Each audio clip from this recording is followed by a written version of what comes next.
से भारत को लेके इसने कुछ दिन पहले ऐसी एक स्पीच दी भी थी जिसमें भारत के हिंदुओं को अटैक किया कि हिंदू लोग हमसे अलग हैं, हम एकदम अलग हैं, हम एक हो ही नहीं सकते हैं, इस तरह की बातें की, जो एक हिंट अपने आप में था कि कुछ तो पक रहा है। और इनको ये समझ में आ रहा है कि अगर युद्ध होते रहेंगे तो आर्मी का महत्व रहेगा, युद्ध नहीं होंगे तो आर्मी का महत्व खत्म हो जाएगा। कश्मीर से लोकल सपोर्ट जीरो हो चुकी है। और धर्म का मुद्दा कि धर्म के नाम पे राज्य अलग होगा, देश अलग होगा, लोग नहीं करना चाह रहे, लोग शांत हैं, उनको रोजी रोटी मिल रही है, उनकी लोकप्रिय सरकार के इलेक्शन भी वहां पर हो चुका है, तो लोग क्यों आंदोलन करेंगे, क्यों क्रांति करेंगे भाई।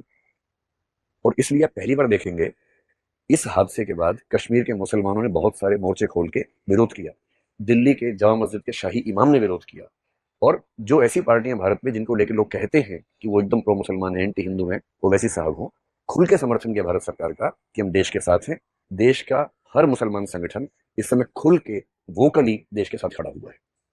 ये वो बार बार कह रहे हैं, तो उनको कहना जरूरी भी है, उन पर शक है, उनका कहना लाजमी है, और कह भी रहे हैं, खुल के कह रहे हैं। इतना होने के बाद भी यदि हम आपस में नफरतें बढ़ा लेंगे तो इसका मतलब हमसे बड़ा कोई मूर्ख नहीं। उनकी साजिश ये है कि ऐसी कुछ घटनाएं कर दो कि कश्मीर के अंदर फिर से हिंदू मुसलमान इतना हो जाए कि कश्मीर की जो डेवलपमेंट थी, जो कश्मीर के लोग हिंदुस्तान का हिस्सा मन से बन रहे थे, वो ना बन पाए। फिर पटरी से उतर जाए सारा प्रोसेस, जो इतनी मुश्किल से पटरी पे आया है, सारा उतर जाए पटरी से।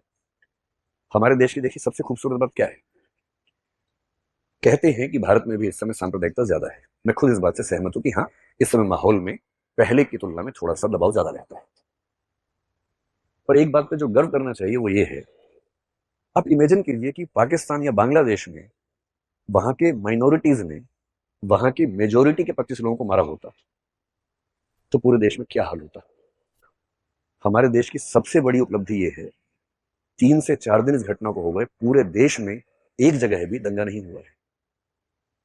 किसी देश की मेजोरिटी के 27 लोगों को मारा जाए, 25 लोगों को मारा जाए, बेरहमी से मारा जाए, और पूरे देश में एक भी दंगा फसाद न हो, इसका मतलब है कि वो देश अपनी मूल प्रकृति में हिंसक नहीं है, मूल प्रकृति में चीजों को समझता है, समझदार है। और सबका गुस्सा कुल मिला के पाकिस्तान को लेके है, न कि भारत के लोगों के बीच की खाई की तरफ है। अब ऐसे मामले में सॉल्यूशन